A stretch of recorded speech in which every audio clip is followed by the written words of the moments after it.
Ready for an adventure in the hollow? Let's go right now! Lucia, the Night Emissary, has come to herald a golden age for Rupture teams. While she is more than strong enough at an M0 level, her Mindscapes are among some of the most broken we've seen so far. Not just because of the extra damage she brings with them, but because of how, by increasing the team's Decibel generation, she opens up entirely new combos and routes, allowing for some pretty absurd and frankly rather stupid Mindscape kills, like a 55-second kill of Miasma Priest with just 30 substats on Yixuan.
This weather's perfect for a little exploring.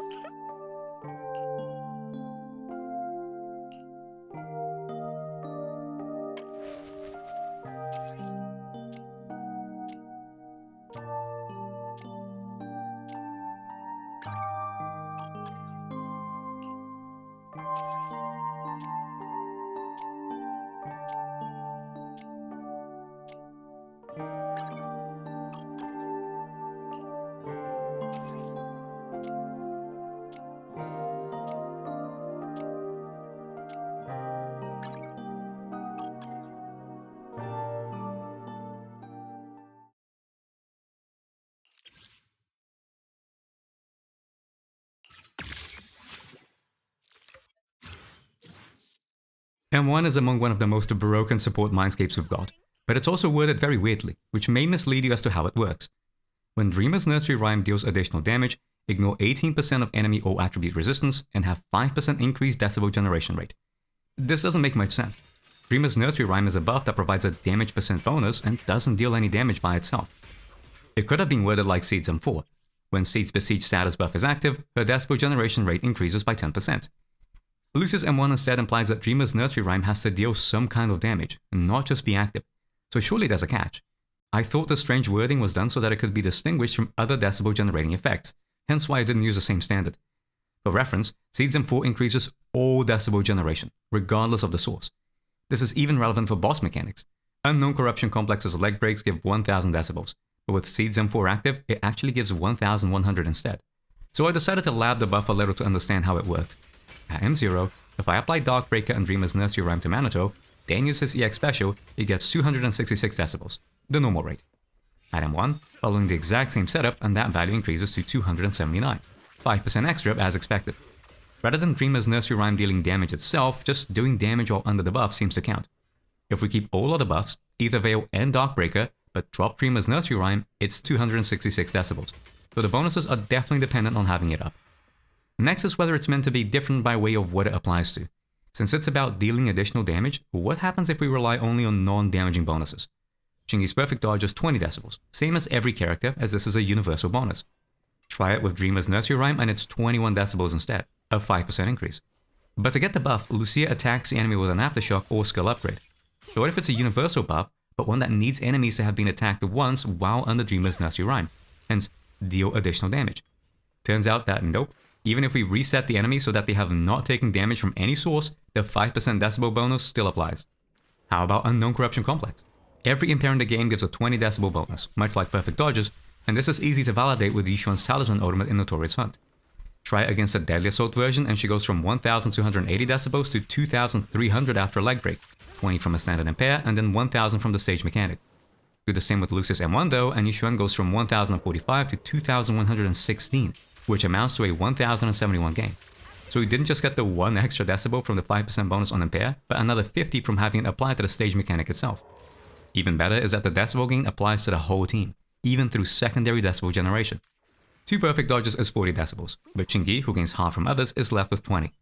If you repeat the same 2 perfect dodges, but have the party under the Dreamer's Nursery Rhyme buff, swapping back to Chingy has her be left with 21 decibels. That settles it. For all of its convoluted wording, Lucia's M1 is very straightforward. If you have the Dreamer's Nursery Rhyme buff, you get a 5% decibel gain, no questions asked. Heck, even Fufu's 300 decibel refund gets increased to 315. It is quite literally every single source of decibels. 5% decibels may seem really small, but it can make a big difference. Take Yixuan for example. Some routes in Miasma Priest have Yixuan use her decibel ultimate before stun. The problem with doing that is even with Fufu on the team, it's very difficult to get enough decibels for another ultimate in stun, especially with Lucia, who doesn't offer chain attacks like Astra does. It is possible to hit 3000 decibels before the stun ends by making use of attribute anomaly bonuses, even with a full M0 team. But to get the full ultimate to land is incredibly difficult. Lucia's M1 though makes it a lot easier to accomplish that. The 5% extra decibels may seem small, but it applies to everything. Attribute anomaly bonuses, chain attack bonuses, quick assist bonuses, Fufu's bonuses, and that amounts to at least 100 extra decibels coming on a lot faster. Enough to fit one ultimate inside the stun window. So let's have a look at the combo.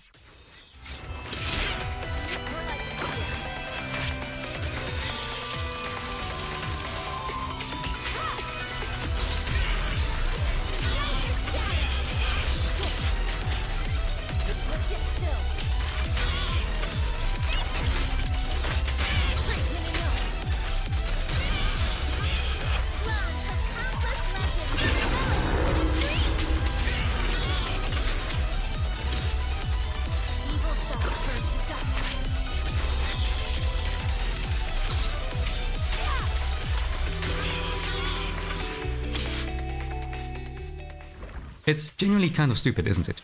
There's so much leniency that you can even sneak in Lucia's ultimate in stun, and still manage to get Yixuan's decibel ultimate back in time. I should point out that you do need to time at least one attribute anomaly to happen after Yixuan's first decibel ultimate, but it will usually line itself up for the first and second stuns. My Yixuan does have M2, so it pauses the stun bar, but if we time how long is left, it's 4 seconds. As the decibel ultimate takes 3.5 seconds to cast, even at M0 you get to do the whole combo with time to spare.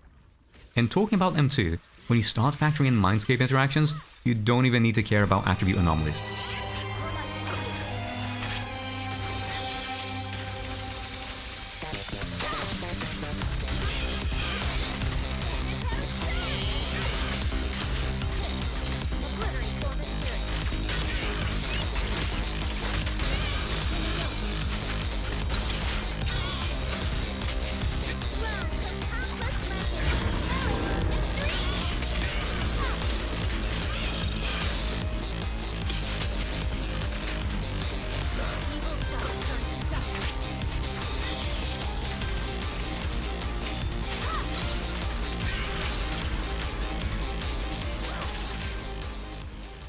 You can squander any attribute anomaly bonuses, and it's more than fine. Since each one's M2 pauses a stun bar, you can do the whole combo without needing to rely on anomaly setups. Better yet, you can still manage to fit in her M2 finishes. So yeah, Lucia's M1 is a pretty big deal, especially for Yixuan and Fufu teams, because when you combine them all together, you get some ridiculous combo damage. I should point out that you don't need Lucia's M1 to perform this Yixuan M2 combo, but you will want to have some kind of attribute anomaly trigger to make up for it. In fact, if you've got Yixuan's M6, then you can do some pretty crazy combos even with M0 Lucia.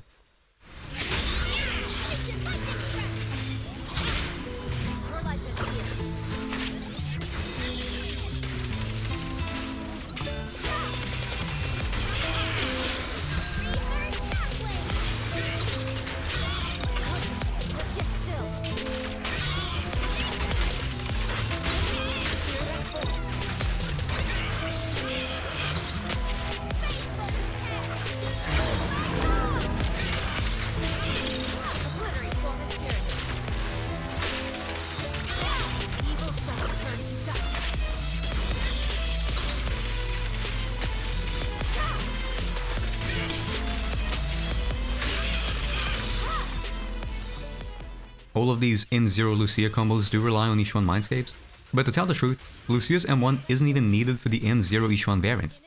Some of you may remember a video I made a while back, where I cover a tech for Yixuan on Fufu that allows you to do double chains on Yixuan without needing to chain cancel. It does roughly the same damage as a normal early chain burst combo, but it has the added benefit of generating more decibels. I actually got a lot of flack for that video, being told to take accountability for wasting people's time because it wasn't an obvious score increase. As with every tech though, just because it's niche doesn't mean it has no applications. By making use of the triple chains, then even without Lucia's M1 or attribute anomalies, you can still use an ultimate before a stun begins and then get enough decibels back in time to do another one in stun. Unfortunately, it can be quite difficult to pull off consistently, and depending on how quickly stun begins, you may not get all of the decibel ultimate in stun if you do not make use of attribute anomaly bonuses, with 0.25 to half a second and spillover. With anomalies though, then you have almost a full second spare. The point of what I'm trying to say is, don't disparage techs that aren't obvious score gains at first glance, because they absolutely can have applications, and that as busted as Lucia's M1 is for Yixuan combos, you can make up the difference with skill. But all we've talked about are combos, and Lucia's M1 is a lot stronger than helping with just that. The greatest benefit that it will bring long term is not with combos, but with routing. With both Lucia's and Yixuan's M1, a large portion of my openers on Priest were building up to 4,000 decibels after barely 30 seconds had passed, which just happened to perfectly set up anomaly timings too. When I was doing Manitou runs on Wandering Hunter, the new boss of 2.3, I would sometimes come across issues with decibel management on the last stun, as if you try to speed through to it quickly and have Fufu trigger an anomaly instead of Manitou, or don't parry enough on him, it can sometimes lead you to being a few decibels short to use an ultimate, or getting it too late in the run. The boss also has a Miasma shield mechanic that tends to happen between the first and second stuns. It's very difficult on Manitou to have enough Daze to stun the boss before the shield, but it is possible to do so. Same with each one. This means that, again, if you aren't managing your anomalies and defensive assists properly, you might find yourself lacking in decibels to push for an ultimate in an early second stun. And with Yudari's ultimate having a 30-second timer to use it or lose it, I'm pretty sure that some routes will force her to use it out of stun. Her personal decibel generation is poor outside of her health drain, but as we've established, Lucia's M1 applies to everything.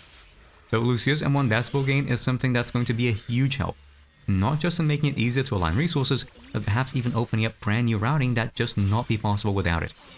And of course, it's just very strong for damage in general. If you're watching me, it's certainly not for calcs or damage breakdowns, but 18% rest red is quite a lot.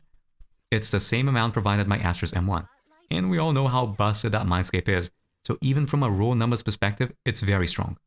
It does also have a neat extra effect, where if Lucia does a whim to Harmony Skull upgrade, she'll build 1 stack of Echo, with a cap of 4. If Dreamer's Nursery Rhyme ends, 1 stack is consumed to reapply it. This is done automatically with no input needed, working as an immediate buff refresh with 0 downtime. There's no strings attached either. She doesn't even need to have Ether Veil up or be in the dream state.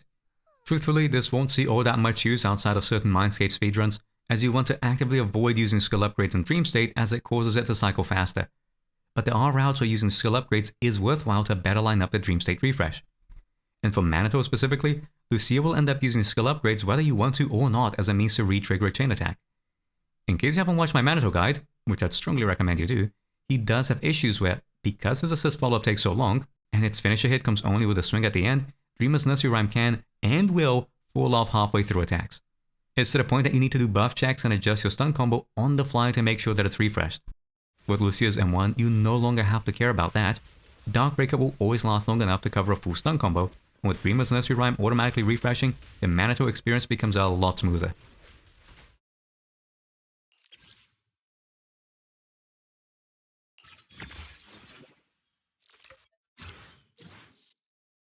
M2 is rather simple and won't really have much of an effect on how you play Lucia. What it does is increase Lucia's harmony damage by 15% when an Ether Veil Wellspring, and have agents in a Darkbreaker state gain an additional 15% sheer damage increase. I should point out that Aftershock scatters harmonies, and so they get the harmony damage boost. But this harmony boost barely does anything. Lucia's damage is very poor, and while it does add up over the course of a fight, it isn't going to be making a significant difference. It also appears to be a damage percent bonus, not a multiplier bonus, so it gets even more saturated by buffs, be them from She or Deadly Assault, or even just character increases, like Lucia's Dreamer's Nursery Rhyme and even her signature Wenjin. The 15% sheer damage increase to agents and the Darkbreaker is strong though. This is a sizable gain because sheer damage is a separate multiplier from damage bonus. Currently it can be obtained from Yunkui Tails' 4-piece effect, S-Rank Rupture engines like Qingming Birdcage, Deadly Assault buffs like Pinnacle, and insanely expensive Mindscapes, namely Yixuan and Idari's M6s. With so few ways of building this, a 15% sheer damage increase is going to see very little dilution, making it really strong from a raw numbers perspective. As it is sheer damage though, it does not do anything to Lucia herself, only to rupture agents, so keep that in mind.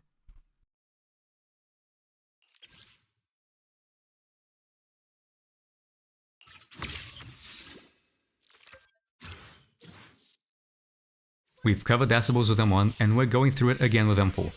It's rather straightforward. Whenever Ether Veil is activated or extended, so by means of EX Special or Ultimates in the Dream State, Lucia grants all squad members 100 Decibels. And it really is all squad members. Lucia and both of the other teammates all gain 100 Decibels, regardless of whether a skill lands or not. This does have a cooldown of 15 seconds, but even so, that's an absurd amount of Decibels. And just in case you're wondering, yes, Lucia's M1 does apply to this too. So it's not 100 Decibels, it's 105 Decibels. For reference, in the Yixuan combos we covered earlier, the 5% extra decibels provided by M1 amounts to roughly a 100 decibel increase over the course of the combo. Since Yixuan needs to generate 2000 decibels after her first Xingming Skyshade, and everything gets a bonus, 5% of 2000 is 100.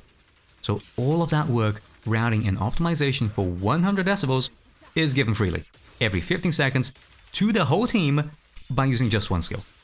That means you can pretty much do any combo without caring about attribute anomaly bonuses. Lucia's EX at the start will provide a boost, and if it happens to be on cooldown then, fitting her ultimate in would do it. Which means much easier setups for combos, and as with M1, the potential for more optimized routing in fights. And if you're whale enough to have Yixuan M6, the amount of decibels generated is so absurd that it unlocks the potential for a hidden tech.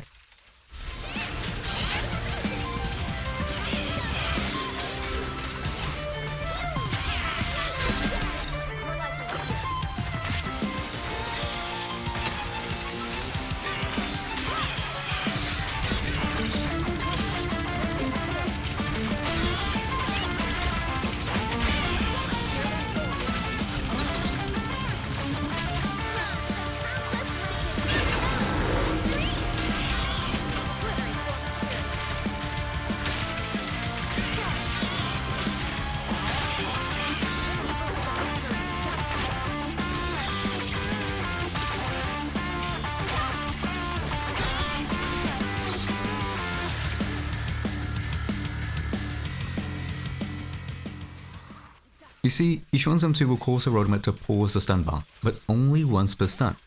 The catch is that the pause only applies on its first hit, which means that if you begin casting it before stun begins, and have the enemy transition into it halfway through, you can get it to land its damage and stun without using up the once per stun pause at the beginning.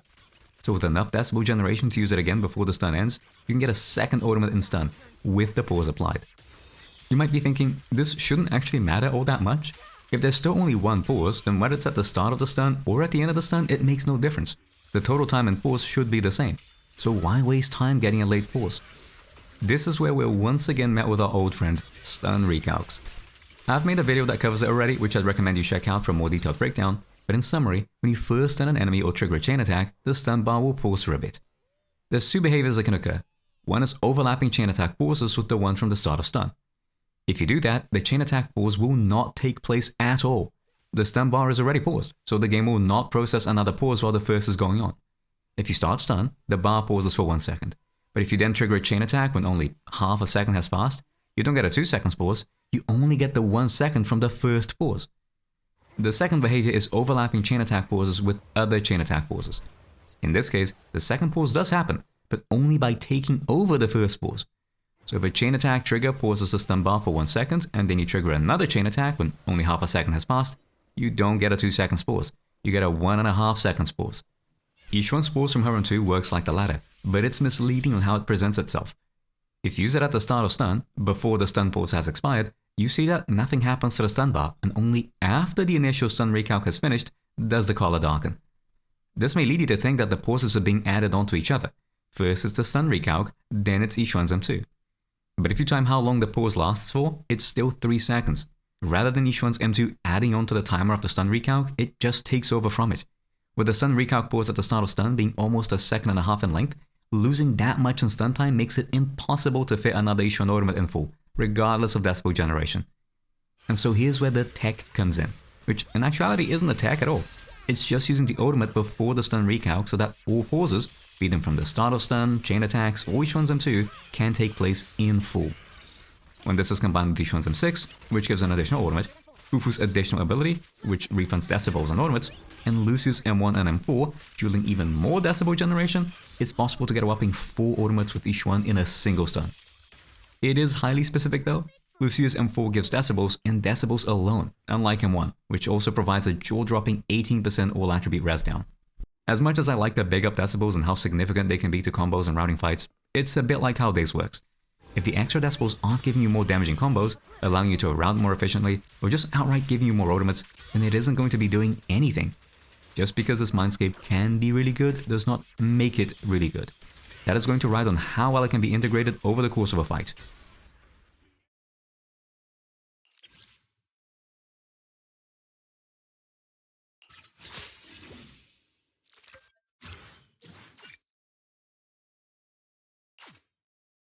Following in Astra's footsteps of trying to make a support into a secondary DPS, Lucia's M6 will increase her attack by 2% of her initial max HP and makes all of her harmonies, aftershocks included, have 100% crit rate and deal 30% more crit damage. Unfortunately, this Mindscape isn't all that good. Even with 100% crit rate and 30% crit damage, Lucia's damage is still quite poor. Calcs had placed Astra's M6 at 10 times increase of her damage over M0. Lucia's M6 is closer to quadrupling her damage over M0. Still a ridiculous game, and it absolutely does translate to better scores. But since the strongest portion of Lucia's own buffs and Mindscapes don't do much for her own damage, it isn't all that significant.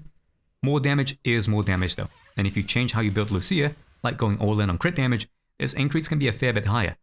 And the damage absolutely does matter for the high investment speedruns. It's far worse than the damage units M6 like Yixuan's or even Yadari's, but it does let Lucia roleplay as a sub-DPS and will certainly improve your scores with no extra thought needed, which is not something that can be said of her M4 for example. If you are planning on going for some Mindscapes, then why not do so while getting 20% back from the Epic Games Store? In case you're not aware, anything that you buy on the Epic Games Store until January 8th will refund 20% of your purchase in Epic reward funds. So if you spend $100 on Zenless on Zero, or any other game for that matter, that's $20 back, which you can spend again on Zenless or any other game in the Epic Games Store. It's also a global promotion and not region restricted, so if you can access the Epic Games Store, you're eligible, even when using foreign currencies. If you do plan on buying games or topping up there, do use the creator code LIN-0 when you check out. You don't need this code to get 20% back, but it does go a long way to helping me out, as in connecting with Epic Games Supporter Creator Program, I may receive payouts from your in-game purchases. Again, that's LIN-0. With that, we've covered Lucia's Mindscapes and gone through a long overdue coverage I promised I'd make of Yixuan Mindscape combos. I'm reminded of the Alice Jane Yuzuha comp here. While individual Mindscapes are strong, it's when unforeseen interactions between them take place that it's truly broken. Multiple Yixuan ultimates, Fufu's refunds, and Lucia's increased decibel bonuses all happen to align with each other perfectly. I suppose delaying that Yixuan Mindscape combo guide ended up paying off in a way. Whether you're interested in vertical content of Mindscape speedruns and tutorials, or you're looking for more relatable gameplay, like all M0P1 clears and comprehensive character guides, do like, share, subscribe, and ring the bell to stay in the loop. I've got more videos coming. Thank you all for watching, and I'll see you next time.